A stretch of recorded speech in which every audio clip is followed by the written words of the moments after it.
Perfect, thank you. Is everyone able to see my screen? Just a brief kind of thumbs up if you are. Perfect. So hi, I'm Alexandra Toney, and I'm from the Special Education Department, and I'm joined here by a few colleagues, so I'll pause so everyone can introduce themselves. Hello and good afternoon, Renee Lafreniere from OSPI CTE. Perfect, thank you. Any other colleagues that might want to introduce themselves? I can just say hello. My name is Tanya May. I'm the Director of Special Education here at OSPI, and I'm just helping with recording today. So I don't have a speaking role, but I'm happy to help answer questions later. Same, this is Kim Riechdahl, Secondary School Counseling Lead for OSPI and helping getting you guys connected to links you'll use during the presentation. So happy Friday. Perfect, thank you all for your support. So cruising through, today we're going to dig into the newly posted CTE sequence case study for an aligned high school and beyond plan and IEP transition plan. And we're going to chat through some CTE content and considerations kind of throughout the document. And we'll have a pause point at the end for a deep dive into any kind of questions as well. So to get us started, I just wanted to do a brief overview of what a high school and beyond plan is. So it is a student-generated and student-facing document that is one of Washington State's high school graduation elements. And it is designed to help students plan for their school experiences, connecting up to post-secondary education, training, or a career. So we have the connection to the actual WAC language here as well. And then we're going to go to the next slide to dig deeper into what it's going to look like.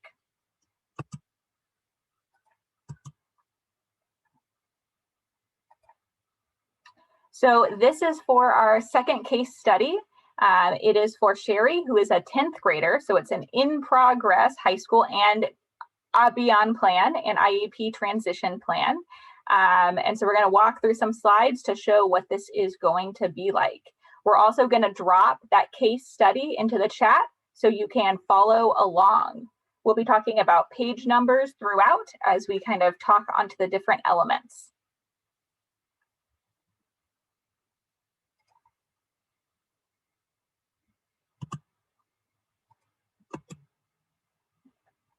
So the first thing I wanted to point out is I wanted to connect everyone to the optional template that is on the OSPI page for high school and beyond plans. So systems can totally develop their own template, but we also have a posted one that's editable and customizable. That's pretty stellar as well. So when we walk through the following slides, you'll be able to see screenshots from the OSPI provided template. And I wanted to point out that page 1 on the template has this really handy overview of the different elements which are going to be needed as part of the high school and beyond plan. So it's helpful for planning.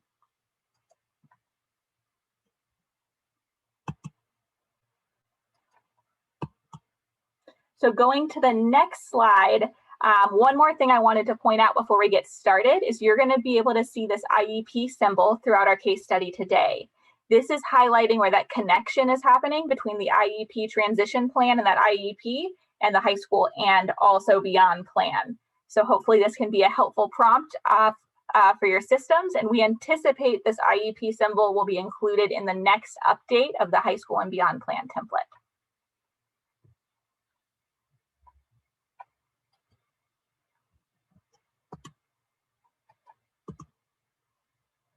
So I want to get started by just talking about the IEP for Sherry, who is our 10th grade student in the case study today. So you can see this information is from her IEP. If you're following along, this is on page 17 through 21. And I just wanted to point out that she's getting services in 2 different areas. And her goals are really focused on utilizing a graphic organizer to enhance comprehension. She's working on decoding text and also improving her ability to author text. So those are some of her goals. The IEP has a ton of information that connects to her strengths, her preference, her her interests and some of her areas where she needs some extra support. So there's a lot of really good extra content there. One of the things in the IEP that's pretty common throughout is that this student is very driven. She has some pretty firm career goals for herself, and she tends to prefer tasks which are applied and creative. So you're going to notice in the following slides, particularly that course planner, some really great course selections for some applied learning tasks. So on the next side of the slide, if we're kind of transitioning over, you can see her IEP transition plan. So these have her goals for education and training, again, in the IEP, as well as employment. So her education and training goal is that she's going to be a part of a technical college or art institute to study graphic design. And her employment goal in her IEP transition plan is to be employed as a graphic designer. So again, this was just a really quick overview of her IEP, but there's a ton of content if you want to go deeper. And CTE and other school staff can always partner with IEP case managers in order to better understand a student's IEP and some of their support needs as well. So let's go to the next slide and talk about the high school and beyond plan so we can see how those documents are connected.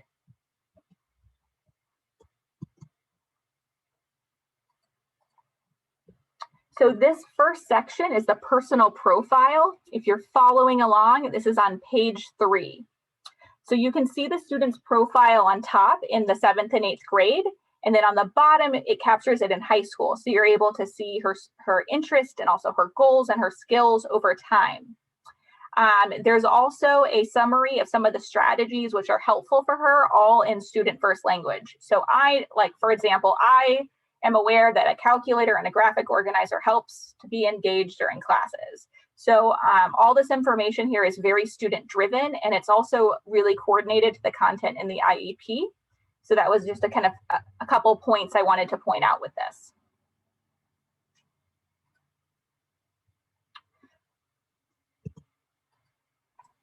Hi, thank you, Alex. I'd like to add here that if you see at the top under career goals, there are multiple career exploration, interest inventories, and assessment platforms, as well as related activities that are available. Those are both cost-based, web-based, and totally free. Several are interactive, as well as grade level specific, as pointed out under that career goals section. Many of you here today are already utilizing some of these, such as Kids Connect, Virtual Job Shadow, Zello, Career Bridge, Career Cruising, Career Explorer, and even ASVAB. And supporting those programs with activities like Career Day, Career Cafe, campus tours, however you implement and call those in your district. Lots and lots of different and great ideas. Perfect, thank you. So there's lots of options here. What I wanted to show on this slide, and I know it's a little bit cluttered, is on the left side, you have what the IEP transition plan looks like. And on the right side, you have what the high school and also beyond plan is. And I wanted to highlight how the coordination looks between the employment and educational goals. So you'll see the arrows kind of point to how it's coordinated. So for example, on the IEP, her employment goal is to be employed as a graphic designer. And that's also indicated on the high school and also beyond plan. And she's taken a career interest inventory and is very interested in graphic design, but also computer programming. So when we go to some of the next slides, you'll see that she's had some opportunities to take some creative kind of CTE courses to connect to each of the interests because she's interested in each of those careers. So and then the same thing happens for education. So her goal is to attend a technical college or art institute to study graphic design.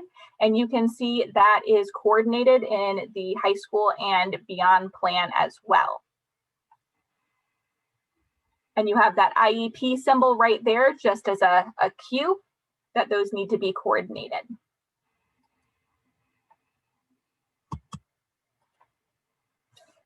So moving on some of her course offerings. She's had some great collaboration with CTE folks, special ed folks, and her IEP team, as well as the educators in her program, to really kind of customize her course offerings and have access in her accommodations kind of across these classes. So this course planner, if you're following along, is on page 5, and you can see the courses she's taken over time really connect to her interests and also her post-secondary goals. So we talked about a little bit earlier that she really prefers kind of applied tasks where she's able to be creative, and she's had a variety of CTE courses as part of her high school kind of education. So any of those CTE courses are indicated here in the colored text, and you'll notice that she's a 10th grader, right? So the courses that she's planned to take but haven't taken yet are indicated with italics, so you can see those in the 11th and 12th grade, just to get an idea of what her plan is like as she progresses through high school. You'll also see that IEP symbol at the very top, because this information is going to be coordinated with the IEP course of study section, which is going to outline her course plan. So the second thing I wanted to talk about is the personal pathway. So Sherry has been able to substitute her classes right here for the world language for classes that apply better for her post-secondary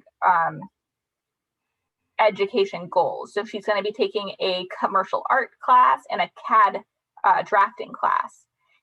So this is going to be able to support her further. And this is possible because her goals don't include attending a 4-year college, where this would be a part where she would meet.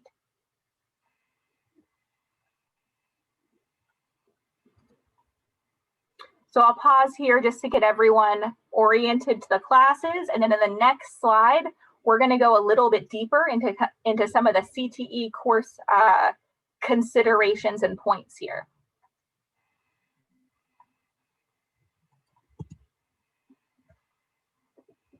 Thank you, Alex.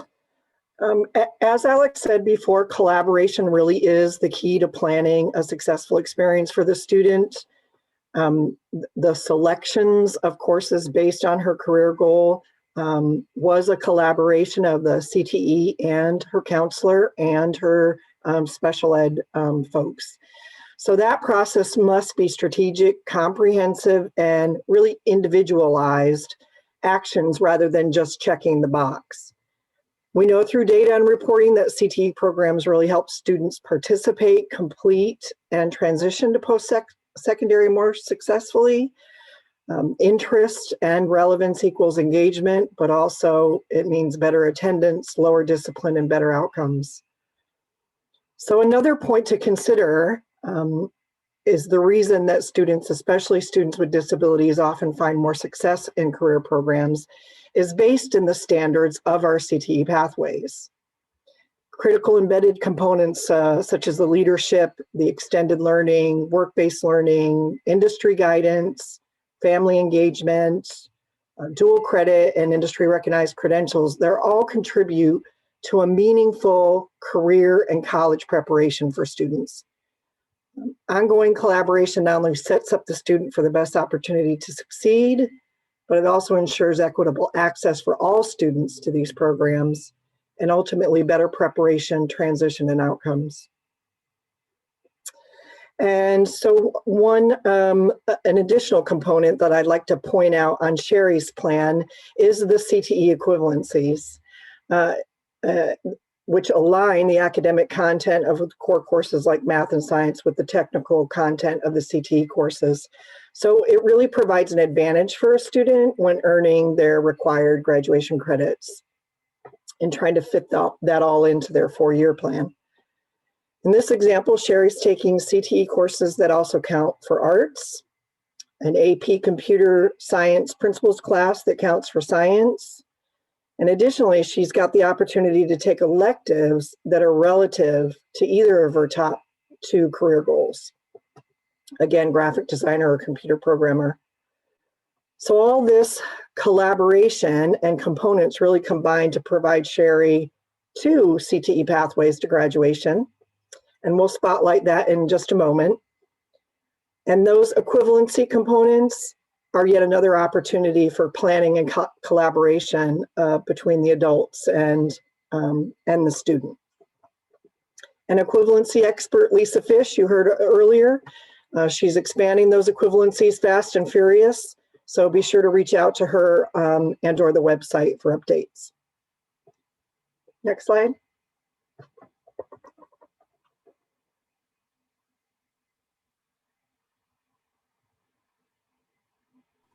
Perfect, thank you for that.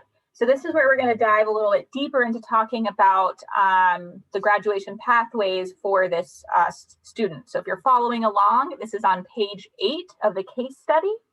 And I wanted to show that, you know, she's had a lot of CTE course offerings, and she has 2 different career goals she's kind of interested in going after. So you can see here that for her first career interest of graphic designer, which is the primary, she's in progress to satisfy this. So she's currently taking these 2 courses. And then she's also has some planned courses to connect to her career interest of a computer programmer. Notice these are in italics because these are courses for her junior and senior year. But you can see that she's planning on pursuing 2 different CTE course sequences. You'll see the IEP symbol here as well, because we would expect that the graduation pathway would be coordinated with her IEP transition plan goals, which in her case are to be a graphic designer with a secondary interest in computer programming. So I'm going to go to the next slide so we can go a little bit deeper into some CTE kind of content here in terms of graduation pathways. Thanks, Alex. So at the risk of repeating this too often, collaboration really is the key. And while the high school and beyond plan, most importantly, is student-driven, the adults involved in the process must also have the knowledge, tools, and resources in order to provide the best guidance. So that was a task that we accomplished by deciding which courses would best fit her career goals. And in doing that, I'd like to point out that this section of the plan highlights those different opportunities for how a student meets their graduation pathway. Again, remember that students can meet more than one, and they can combine different ELA and math options. However, in the case of CTE sequence grad pathway and the student's example, the student does not have to meet additional ELA or math requirements. And in regards to locally approved CTE grad pathways, so I think rather than head down the how route, because many of you are familiar with the instructions, the tutorial, and the EDS application system, and if you are new and still trying to navigate it, please reach out. So I'll just reiterate the why. The intent of CTE sequence grad pathways, an additional path to graduation, was certainly meaningful course planning towards college and career goals, and flexibility for students was important to the stakeholders that developed it. But CTE pathways have already been designed with lots of research, data, documentation, and subsequently course selections, curriculum, content, assessments, and sequencing. And so as long as the pathway also leads to dual credit and or an IRC, they meet the requirements of a CTE sequence grad pathway under the same program area. So at this point, I'd like to give a shout out and a woohoo to the best of the best Core Plus programs, woohoo, which exemplify model CTE programs in our state. And program expert Angie Mason-Smith is also here to help guide you through that process and continue her work expanding that model. So be sure to reach out to her or check the website for updates as well. However, the sequencing of courses from different program areas offered us a unique opportunity in our state. This option wasn't intended for a mashup of different course taking to meet pathway requirements, nor as an alternative to graduation. The intent and design of CTE sequence and meaningful planning remains in place. Progression of skill is still necessary. The combination of course sequencing must still align to careers and occupations that require the particular mix of technical skills and abilities. And at the least, align to a viable in-demand job market and our potential advantage in entering or advancing in a particular career. So that's another strong point why collaboration and meaningful planning remain key throughout a student's plan. It's of no advantage to a student, especially in their senior year, to try and make a round peg fit into a square hole.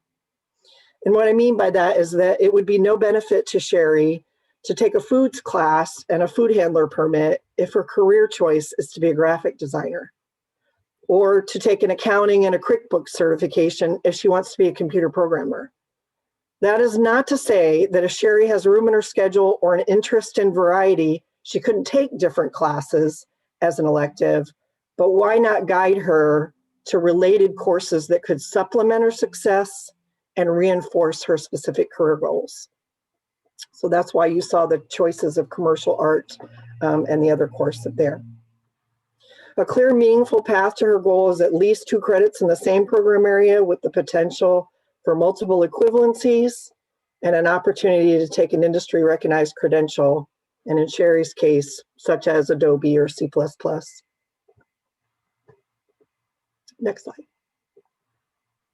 Great. I wanted to point out one other item, and that is if you're following along in the case study, there's a footnote at the bottom, which, and I'm just going to go back one slide, pardon me, is you can see the variety of courses she's been able to take, and that there's a few different combinations that she could use to be able to satisfy the CTE course sequence, right? So we've only included 2 in this slide, but I wanted to highlight that there are other combinations because she has explored courses beyond the 2 to have excess kind of training and support there.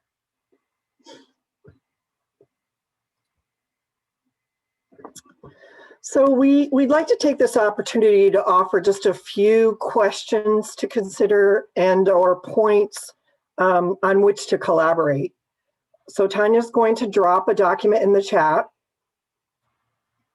These are all important questions and considerations when collaborating to inform adults and students about planning their best pathway to transition and graduation and career goal. They're continued on to the next slide. I'll give you a chance to read those, and you have the document also available in the chat.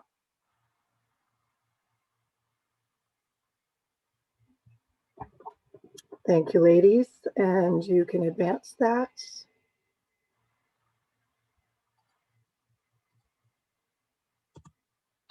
Okay. I'm sorry, Alex. I just wanted to also give folks, so hopefully we have some time to do that. If you would like to unmute and share any additional questions or considerations, or simply drop something into chat. I realize many of you use these and others for your annual Perkins CNLA. So I think it's important to share where those points of collaboration and considerations are. So also feel free to send, if you want to complete the document dropped in the chat and send it into the main CTE address if you prefer.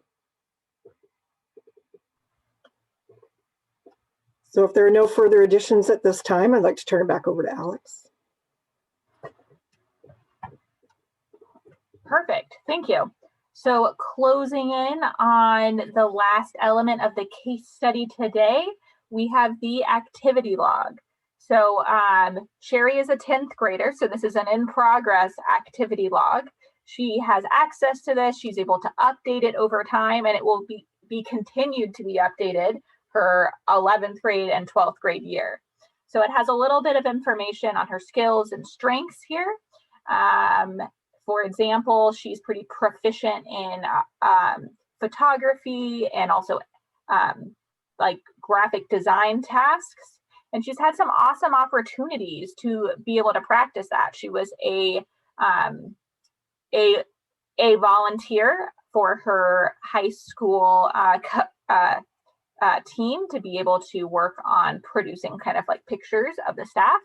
And she was also able to design some graphics for her team that were published, which was very exciting. And then she was able to volunteer at a child care center. So these will continue to be edited as she progresses through her high school. And this is going to help her formulate a plan for her post-secondary kind of career.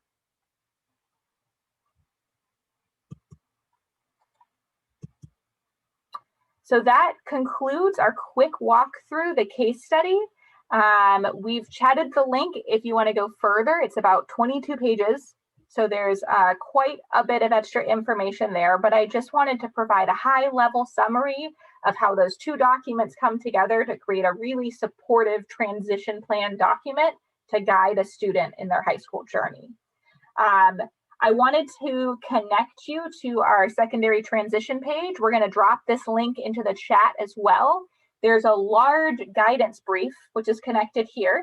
And it has quite a few chapters that talk about all the team members that have to come to collaborate to really have solid transitions.